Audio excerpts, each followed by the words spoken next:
Bien, alors il est question d'un acteur central de la relation qui est entre les médias et le sport. Donc, en quelques mots, moi, ma spécialité, je suis sémiologue. Donc, j'analyse les discours qui sont véhiculés dans l'espace public et l'impact que ça a sur l'opinion publique.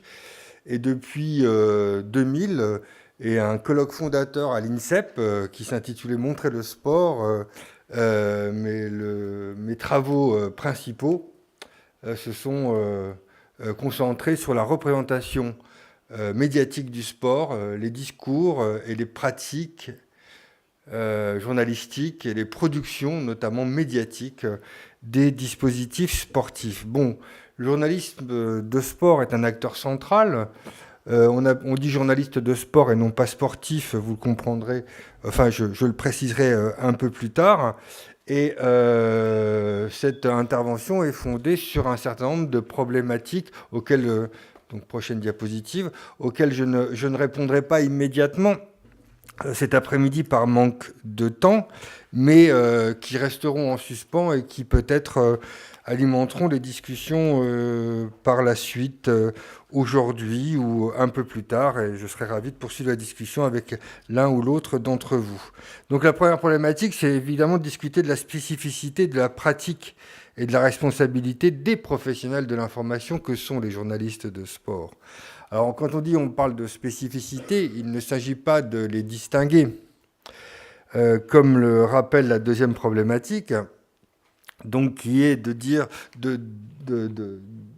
d'essayer de réfléchir à la place du journalisme de sport par rapport au journalisme en particulier. Vous verrez que ce journalisme a une place à part, même au niveau de l'organisation des rédactions, notamment un sociologue qui s'intéresse à la question, Dominique Marchetti, a évoqué en 2002 la notion de sous-genre journalistique. Troisième élément qui est dû à la spécificité de la pratique du journalisme de sport, qui n'est pas ici, hein, j'insiste sur cette notion, une perspective critique, hein, qui consiste évidemment à regretter certaines pratiques du journalisme de sport. Ce n'est pas le propos ici. Nous, en tant que scientifiques, on décrit l'existant, donc on s'en tiendra là. Et notamment, c'est de rappeler un petit peu quelles sont les fonctions fondamentales du journalisme, qui peuvent être résumées en ces quelques valeurs, enfin quelques notions que sont la distance, la nécessité de la distance, évidemment l'objectif de vérité. Je parlerai, comme Patrick Mignon tout à l'heure, de recherche de l'authenticité plutôt que de la vérité, parce que la vérité est une perspective, est un horizon. Plus on s'approche, plus elle s'éloigne. Elle est toujours à 30 mètres, la vérité, comme on dit. Donc on parle d'authenticité. Et enfin, deux notions qui semblent les plus évidentes, que sont l'éthique et l'impartialité. Vous admettrez, vous qui êtes des consommateurs intensifs des productions médiatiques de sport, vous admettrez que ces deux dernières fonctions sont qualifiées, requalifiées, discutées, etc. Et enfin, de manière un peu plus globale, que pose cette réflexion sur le journalisme de sport, si ce n'est de la place du sport dans la société française, en France, hein, qui n'est pas exactement la place qu'on lui attribue dans les pays anglo-saxons, qui n'est pas la place qu'on lui attribue dans d'autres régions du monde. Vous voyez bien que dès qu'une affaire se manifeste, on ne sait plus si on parle de sport ou d'autre chose. Il y avait une grande expression qu'employait une figure du sport en France qui était du journalisme de sport en France, qui était Thierry Roland. Quand on lui posait une question un peu limite, à la périphérie, il disait ça n'entre pas dans le cadre du sport, alors que évidemment c'est l'inverse. Je veux dire, le sport est quand même une expression extrémisée de tout ce qui se produit dans la société. Et il n'y a pas de détachement entre le sport et autre chose. Donc, le journalisme de sport est un acteur central des médias. Pour reprendre ce qui a été dit tout à l'heure, on parle de stars. Il y a des stars dans le journalisme de sport. Il y a des figures qui sont ambiguës. Il y a des figures qui ont des statuts instables. Il y a des légendes comme par exemple Abdelkader Chenioui, Nouni, qui est quand même une grande figure du sport dans l'histoire du sport maghrébin. Et donc, il y a une histoire du sport. Donc là, je vais vous en montrer quelques passages. Il s'agit d'une archive de l'INA qui relate les adieux du du responsable du service des sports de l'ORTF en 1975, qui était Paul Heydens, et qui dit en quelques minutes tous les remerciements qu'il adresse à toute son équipe, et il les présente comme s'il s'agissait d'une équipe de rugby. Alors, on ne va pas passer la totalité, mais je vais vous en faire partager quelques minutes pour vous montrer un petit peu qu'il y a légende, histoire et culture, et on peut difficilement s'intéresser aux acteurs et au sport si on fait abstraction de la légende, de l'histoire et de la culture. Alors, il s'agit de Roger Candioni, grande figure du sport en France, qui parlait juste avant. C'est pour un hommage anticipé à notre ami Didier Rey, qui va intervenir ces prochains jours. Bon, on n'entend pas plus. Écoutez, c'est pas grave. Sachez que vous pouvez accéder tout à fait à cette archive si vous faites une recherche simplement les adieux de Paul Heydens à l'ORTF. Donc, vous pourrez faire ce travail-là. Donc, vous reconnaissez quelques figures comme Georges Decaune, etc., etc.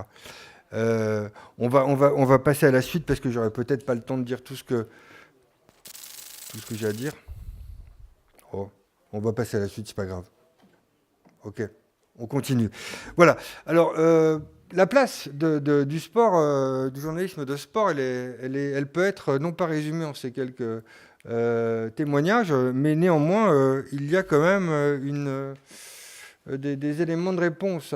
Jacques Marchand, alors voilà ce qu'on disait tout à l'heure. Pourquoi on parle de journalisme de sport et pas de journalisme sportif quand on fait de la recherche sur le journalisme de sport? C'est parce que, notamment, c'est emmené par la proposition de Jacques Marchand, qui a été une grande figure du sport, du journalisme de sport en France, et qui dit il n'y a pas de journalistes de cinéma, de théâtre, de faits divers et de journalistes sportifs. Il y a simplement des journalistes qui ont leur spécificité. Quand on dit journaliste sportif, je sais pas, un journaliste politique peut aller faire son jogging, il est aussi sportif. Vous voyez, un journaliste de cinéma, enfin de culture, peut faire de la boxe, il est aussi journaliste sportif. Donc on préfère l'appellation journaliste de sport, c'est un peu plus précis. Deuxième expression, elle vient de Paul Lyonnais, qui est un sociologue qui a été l'auteur de plusieurs textes intéressants, et notamment, il rappelle que le sport, dans la société française, est un réservoir à préjugés, un opium d'un pauvre peuple manipulé par les médias, approfondissement de l'aliénation. Ce qui n'est pas du tout le cas en Angleterre, par exemple. On rappelle qu'en Angleterre, on peut tout aussi bien aller à l'opéra et aller à un match de football sans que ce soit exclusif l'un de l'autre. On rappelle qu'on peut aimer la culture et aimer le sport sans que ce soit exclusif. Pourquoi ? Parce que en Angleterre ou dans les pays anglo-saxons, on traite le sport de la même façon que n'importe quelle affaire de la société, alors qu'en France, il y a cette séparation qui est sans doute due au monopole de l'équipe. C'est un cas assez unique dans le monde. Autre exemple, c'est Jean-Marc Huitorel, qui est un critique d'art, qui est l'auteur d'un très beau livre qui s'appelle La beauté du geste, et qui renvoie le sport en boîte, comme disait tout à l'heure Jean-Christophe, comme un fond d'écran, un continuum visuel, un paysage. Ça s'inscrit dans un paysage tout à fait ordinaire et banal, etc.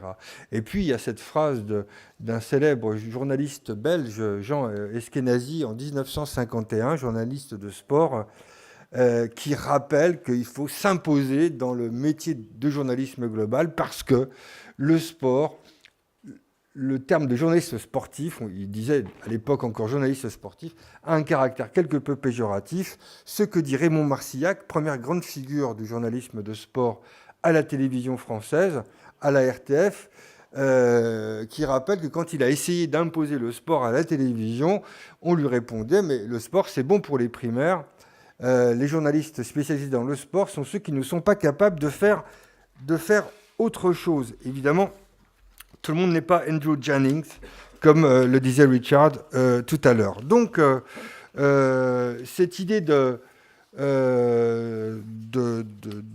journaliste officiel, c'est d'abord d'être encarté. Avoir cette légitimation par la carte de presse. Donc, on rappelle très brièvement ce qu'est un journaliste, comment ça s'est constitué en corporation, comment on revendique le titre de journaliste. C'est 1935 et notamment le vote au Parlement du statut des journalistes qui est rappelé là, et le fameux article L761-2 du Code du travail qui rappelle exactement l'idée d'être journaliste. Simplement, le paradoxe, c'est qu'avoir une carte ne fait pas de vous un bon journaliste. Qu'avoir une carte n'a aucun pouvoir disciplinaire si vous faites une faute ou des choses de ce type-là. Enfin bref, la carte de journaliste, elle ne sert globalement à rien, si ce n'est à avoir un abattement fiscal quand vous remplissez votre déclaration d'impôt. Donc, quelques chiffres, je ne vais pas m'attarder là-dessus. On va passer très rapidement les trois tableaux.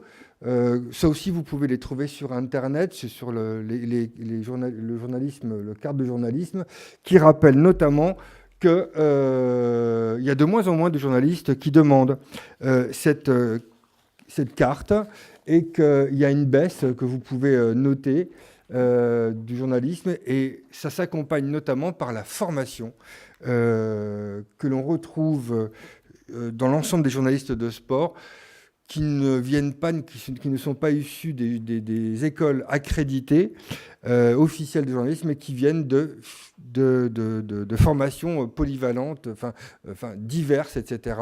Ce qui n'est pas forcément un mal, on peut aussi passer. Donc cette idée d'accréditation, vous avez un commentaire ici sur les résultats de ces tableaux qui montrent que ces cartes sont en baisse, qu'il y a une grande chute qui n'est pas négligeable puisqu'elle est de 16%, et que finalement ces cartes n'ont plus une valeur de légitimation ou d'officialisation. Quelques données qui viennent dont la source, c'est l'Union des journalistes de sport en France. Quelques données historiques qui peuvent peut-être vous donner quelques indications et qui montrent que le journalisme de sport a été quand même a une histoire, a une culture. Ça date de 1921 avec le premier syndicat national de la presse sportive et du tourisme. Donc vous voyez l'association des deux termes. L'internationalisation 3 ans plus tard avec l'association internationale. Et puis, l'Union syndicale des journalistes sportifs français, qui a comme premier président Félix Lévitan, donc l'organisateur, un des directeurs du Tour de France. Et ensuite, en 2008, cette transformation en UJSF et le nombre d'adhérents. Alors, ce que je retiendrai, moi, ce que je vous amène à retenir, notamment dans cette litanie de chiffres, notamment, c'est la remarque de l'ancien rédacteur en chef de l'équipe, Jean-François Renaud, qui dit que finalement, cette spécialité de journalisme de sport, c'est une sorte de sismographe de la profession et donne un grand indicateur sur la profession. Donc, quels sont les traits constitutifs du journalisme de sport ? Visibilité, occupation de l'espace médiatique. Je pense que vous pouvez confirmer tout ça en tant que consommateur intensif des productions médiatiques. C'est la performance spectaculaire, puisque il faut reconnaître aux événements sportifs médiatisés qu'ils sont un laboratoire d'innovation et d'expérimentation, qui devient même un univers de chiffres, avec ce qu'on appelle, nous, dans notre dans notre spécialité à l'Université de Lorraine, notamment auprès du master journalisme et médias numériques, ce qu'on appelle le data journalisme. Il n'y a pas un événement sportif sans data, comme vous pourrez en voir un extrait tout à l'heure.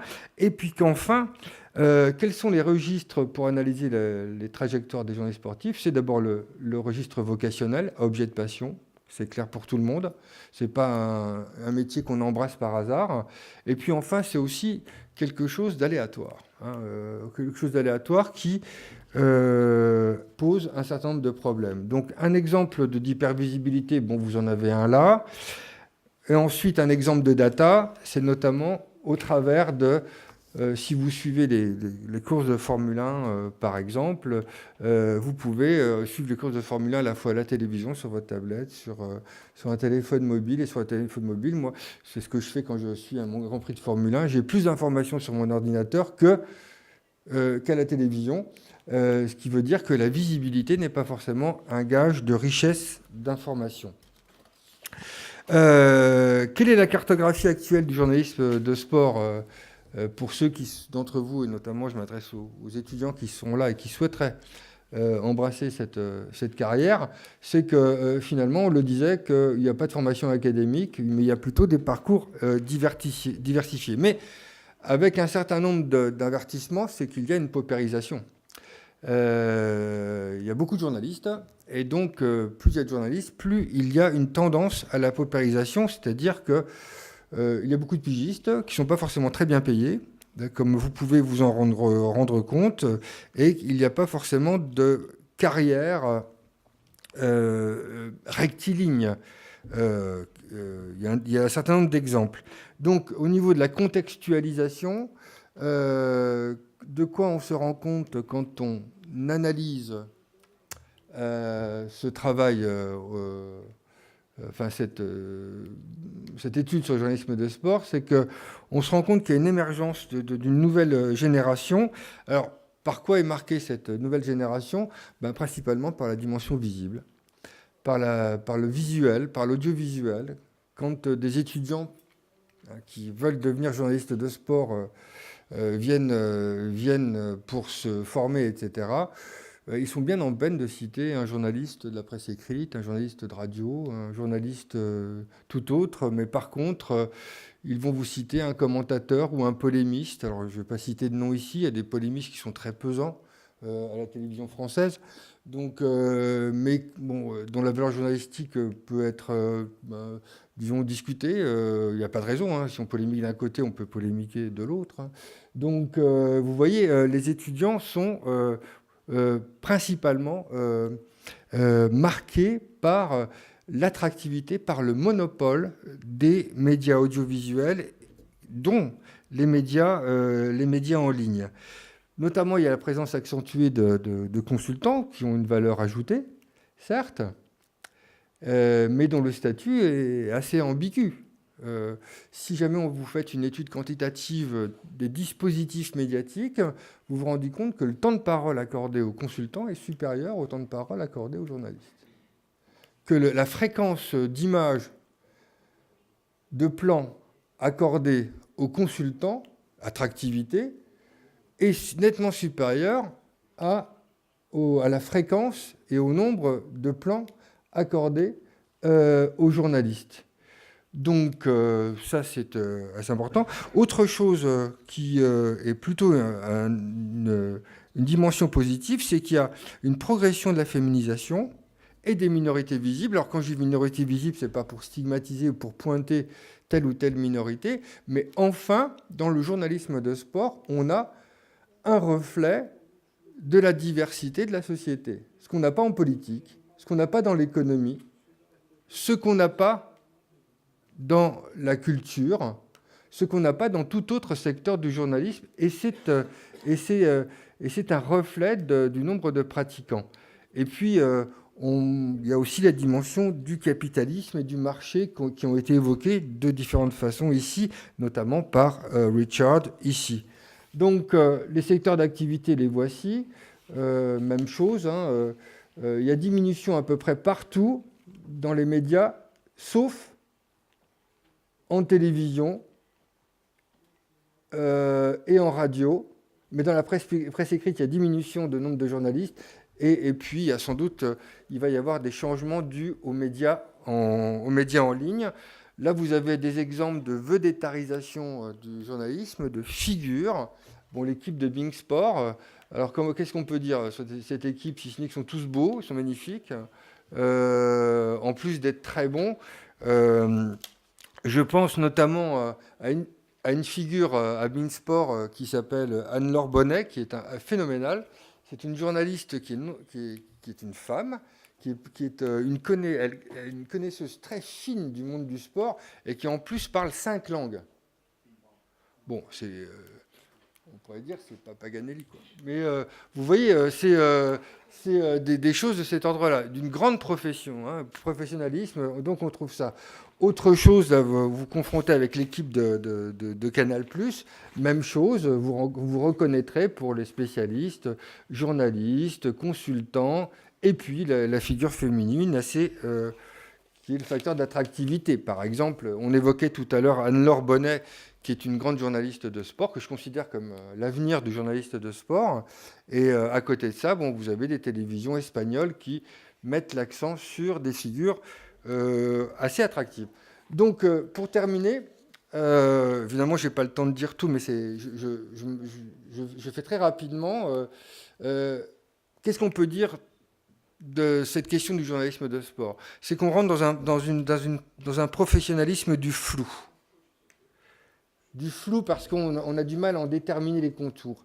Qu'il s'agit d'un journalisme qui a du mal, qui a des difficultés avec la notion de déontologie, parce que grande proximité, grande connivence avec l'ensemble des secteurs, et puis enfin qu'il y a quelque chose qui est de l'ordre du journalisme sous influence. Donc je terminerai simplement par ces éléments de journalisme sous contrainte, qui n'est pas forcément une spécificité de journalisme de sport, mais qui est extrémisé, pour reprendre un terme que j'ai déjà employé ici, sur le journalisme de sport, c'est-à-dire qu'on retrouve à la fois un discours de promotion, valoriser un événement, un essai d'objectivation, qui produirait des effets d'authenticité, et là c'est beaucoup plus rare.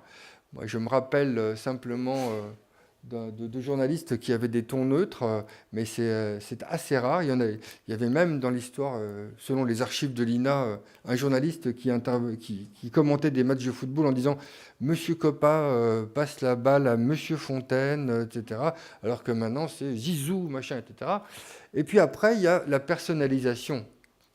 Et évidemment, il semblerait, ce sera mon mot de conclusion, que cette personnalisation, c'est-à-dire qu'une mise en évidence de la subjectivité, voire de la recherche de la spectacularisation, de la polémique, qui semble surdéterminer les autres fonctions du journalisme. Donc il y a un gros travail à faire. Je vous remercie.